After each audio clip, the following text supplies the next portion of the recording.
Hello, my lovely friends. It's been a while, hasn't it? And if you've been wondering where I've been, well, you are not wrong. Life has got rather full in the most unexpected, wonderful, slightly chaotic way. Now, 2 years ago, I found myself standing at my kitchen bench in my favourite dressing gown late one night and quietly wondering, is this really it? Is this all there is for me now? And that's when something inside me whispered, not yet.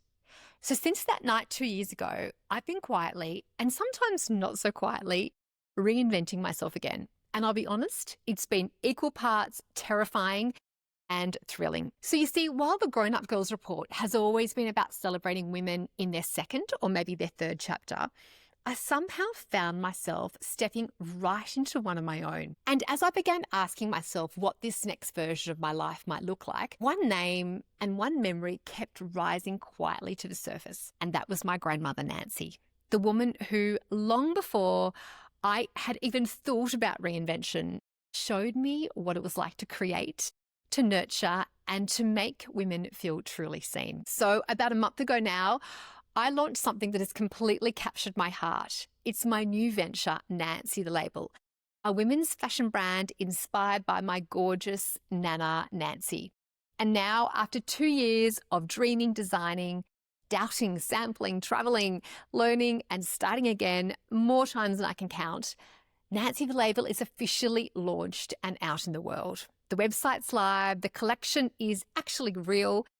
The dresses are hanging on racks instead of in my imagination. And that still feels a little surreal, actually, to say out loud. Because what began as a whisper that night at my kitchen bench has turned into something real, something tangible, something wearable, something that now belongs not just to me, but to the women who choose to step into it as well. Now, my beautiful Nana used to sew the most stunning clothes for my sister and I when we were little girls, even when we were teenagers. And we would turn up to Sunday school every Sunday and we would feel like princesses. We would feel loved, seen, and I can't begin to tell you how there was just a little bit of magic involved in what she did. Because whenever we wore her creations, we felt loved, we felt adored, and we felt seen. So Nancy the Label is a tribute to my beautiful grandmother, Nancy, who instinctively knew how to help us feel like the best versions of ourselves. So my goal with the brand is to capture a little bit of that Nancy magic, because I want every woman to feel amazing, to feel empowered and the best version of herself when she slips into a piece from the Nancy range, just like my sister Rachel and I did all those years ago. But I also want the brand to be a celebration of women in the midlife, women like us who are evolving and definitely not disappearing. Now, creating this brand has taken every ounce of creativity, courage, and caffeine that I have. So yes, the podcast has been a little quieter lately, but not because I've lost my spark. In fact, quite the opposite. I've just been pouring it into something new. So today I want to talk about reinvention, what it really looks like, how it feels when life nudges or shoves you in a different direction, and why it is never ever too late to begin again. Because if you've been feeling a little restless, a little ready for something new, then this episode is exactly what you need. So grab yourself a cup of tea, perhaps an Earl Grey like my beautiful grandmother used to love, and let's have a heart-to-heart about the art of reinventing yourself again. You know, if I think back, the funny thing about reinvention, the process I've just come through, is that it didn't arrive with fireworks. There was no grand signpost saying, turn left, Alex, for your next chapter, or this is exactly what it is you need to do. Instead, it snuck in quietly. It was a little whisper that night at the kitchen bench. It was a restlessness. It was a longing for something more, for something new, a longing for something you just can't quite name. Now, I'd been doing work that I loved. I'd been working as a media ambassador for a tech company. I've been writing, I've been podcasting, I've been helping women navigate the chaos of midlife. But I started feeling an itch for something new. I wanted a new challenge, but I also wanted to create something beautiful, something tangible, but something most importantly that would benefit others and celebrate women. Now, I'm not sure whether you had a special grandparent or aunt or family member who you always felt that got you in a way that a lot of others didn't. A special connection. Well, I had that with my beautiful grandmother, Nancy. And I often wondered if it was because I lived with her for almost a year, actually, when I was a 4-year-old. My mum was pregnant with my brother and sister who were twins, and she went into very, very early labour, so spent the bulk of her pregnancy in hospital. And then after the twins were born prematurely, she was ushered off to a place called Tresillian. It was a mother care sort of support hospital, a little bit like respite, I suppose, but she was there for some months because they were a bit troublesome. Not that they are today anymore. So I actually ended up living with my grandmother for almost a year. And I look back and I still, as a 4-year-old, remember it so clearly. And I think we bonded really deeply during that experience. And even though she passed away well over 15 years ago, I still feel her presence very strongly. You know, it was actually late one night after I'd been out with my dance girls, the girls that I dance with regularly, to a rather fun gin tasting night when the idea for Nancy actually came to me. I'd been feeling restless. I knew that I wanted something and my grandmother had been very much on my mind. But this is how it happened. I actually had bought a new dress to wear to this gin tasting night. I was very excited to go. And look, it wasn't a very expensive dress, but it was flattering and had a great print. And I had a few kind people comment on the dress to me during the night. And then I had a few lovely texts when I got home asking me where I got it from and even asking if I could help source one similar for them. And I remember coming home, it was late, well after midnight, and I was sitting on the couch having a peppermint tea, just trying to get myself together before I went to bed. And I remember thinking, gee, Alex, I wonder if you could do something with this, something that celebrated women in midlife and ensured they didn't feel looked over and ensured they felt seen, something that was creative, something that was tangible. And I thought, let's talk about your experience. Well, I spent years working in fashion retail when I was at uni, probably one of my favourite jobs, actually, good old sports girl and David Lawrence. I did an interior design course in colour and design about 10 years ago. And, well, I'm a very talented and capable shopper. I mean, great experience, peripheral experience, but definitely a good start. So I thought, let's give this a red hot go. And that's when the seed for Nancy the label began to sprout. So initially it was a daydreamer. Oh, one day that'd be a fabulous idea to do something. And then little by little it became some sketches and some plans and fabric swatches spread over the dining table. In fact, the table I'm sitting at today. Endless cups of tea and late night chats with myself about whether I was being brave or actually completely nuts. Still actually not sure. So I started the research. And I decided that if I was going to go ahead with the brand, I really wanted to have most of the clothes made in Bali. And here's why. I adore the Balinese people. And I'm just so humbled by how appreciative they are of us Aussies whenever we visit. They are so grateful. They're very, very kind people. And I thought I want that to be my first point of call. I also wanted to start with small quantities, and that was a little harder in China. So I thought, let's explore Bali first. And in fact, I'd had a trip planned with my husband. So what I decided to do was to actually have my lovely week away in Uluwatu with my husband, but to tack on a week at the end just for me so I could actually do some research, meet some manufacturers, visit some fabric suppliers, and just get a grasp on whether this idea was a pipe dream or whether in fact it was viable. So I had the great week with my husband and then I had the great week by myself. Both were amazing. But during that week, I was determined to find manufacturers who were ethical, who treated their staff well and had super high standards. And I remember the moment when, in fact, I met my main manufacturer. She was actually only introduced to me during the trip when I was actually on the ground. And I remember walking in and the staff had just been served a lovely meal. They have someone come in every day and cook the staff food.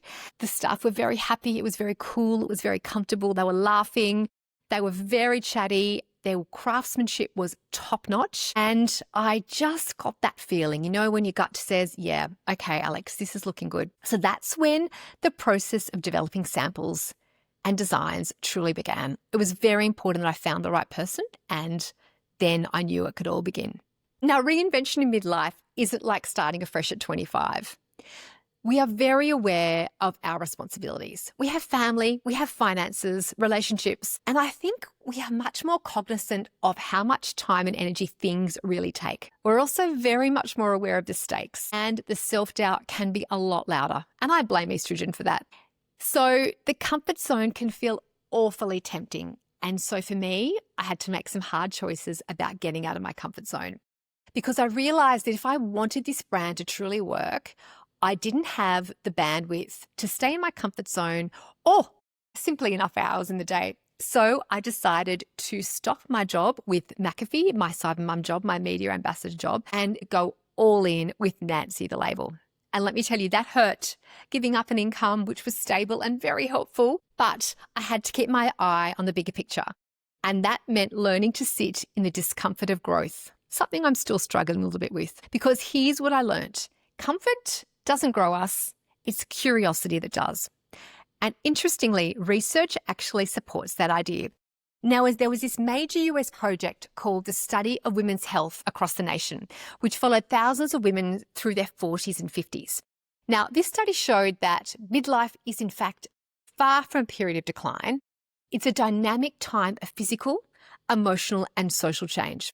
Researchers actually describe it as a pivotal stage that shapes women's health, well-being, and outlook for decades to come. So rather than being a crisis, midlife can be a window of opportunity, a time for growth, recalibration, and yes, reinvention. So I was all in. I ramped up my sampling process in Bali. I found another wonderful manufacturing partner in China that did nice, small Nancy-style quantities and committed properly, fully, wholeheartedly. So there have been moments where I felt terrified.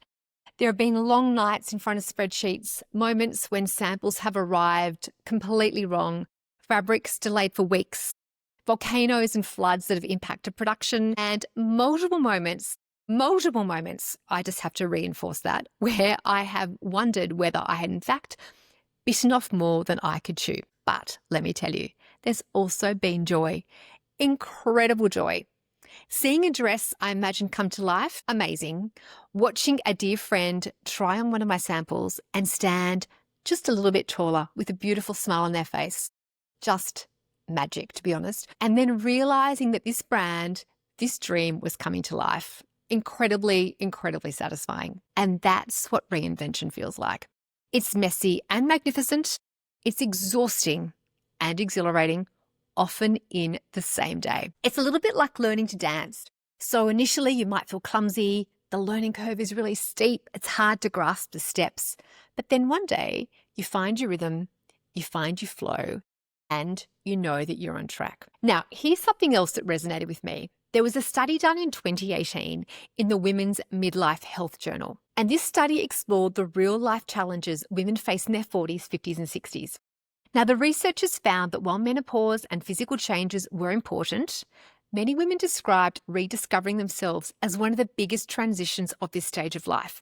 They spoke about shifting family responsibilities, changes in work and purpose, and the need to reconnect with their own identity after years of caring for others. Wow. Does that resonate with you? It absolutely does with me. But it was this process of self-rediscovery that often led to greater purpose, new possibilities, and a refreshed sense of who they were becoming. And all of that to me feels exactly like the heartbeat of Nancy.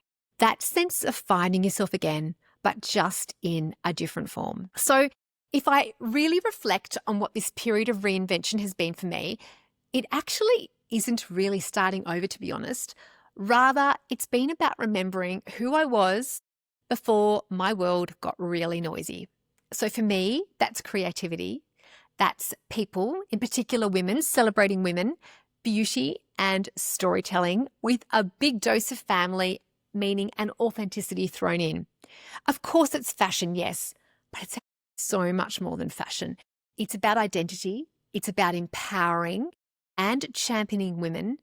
And that's why Nancy feels like such a natural extension of the podcast. Because the Grown Up Girls is all about women reclaiming their spark, their purpose, their sense of fun. And Nancy does exactly the same, just through fabric, colour, and shape. But this process has reminded me about how hard it can be to give ourselves permission to start again, to say, actually, I'm not done yet, to take up space again after years of being everyone's support act. And that's why I wanted to record this episode. Not just to explain where I've been, but to say, if you've been craving change, if you've been hearing that whisper, please do not ignore it. You actually don't need to know the whole plan. What you need to do is just take the next small step, because reinvention doesn't happen in one leap. It happens in hundreds and hundreds of tiny ones that remind you that you're still growing, still curious, and still very, very much alive. So if you're standing on the edge of something new, now it could be a new business, a move, a new relationship, or just a new mindset, I want you to know that you are not alone. You are part of a whole generation of women who are quietly, bravely rewriting what midlife looks like. So my friend, if you've been feeling that little tug, that quiet curiosity about what's next for you, maybe this is your sign. Maybe it's time to start dreaming again, to give yourself permission to change your mind, to try something new, or to return to something you once loved but somehow left behind. Now, that might be a hobby you've forgotten, a business idea you've shelved, or it could be as simple as learning to dance, because midlife is not an ending. It is simply an inflection point. It's a beautiful, messy, liberating invitation to ask, who am I becoming now? And the answer does not have to come all at once. It might start as a whisper, a hobby, a side project, even just a simple walk that you just take for yourself. But here's the thing. The magic only happens when you take a chance, when you follow those whispers, when you trust that even those small steps can lead to something extraordinary. So as I navigate this new chapter with Nancy the Label, designing, creating, celebrating, and still learning, I want to thank you for walking alongside me, for being patient and being supportive. This community has always been about women supporting women, sharing stories of courage and growth, and reminding each other that it's never ever too late to begin again. So now that things are a little more under control, the podcast will be back with so many wonderful conversations lined up. Stories about reinvention, style, health, joy, and purpose, all the things that make this chapter of life so rich and rewarding. But for now, I want to leave you with one final thought. Reinvention isn't about becoming someone new. It's about returning to yourself with a little more wisdom, sparkle, and self-belief. So here's to us, the grown-up girls who are still growing, still dreaming, and still daring. Until next time, my friends, take care of yourself, be kind to yourself, and never stop becoming. Lots of love.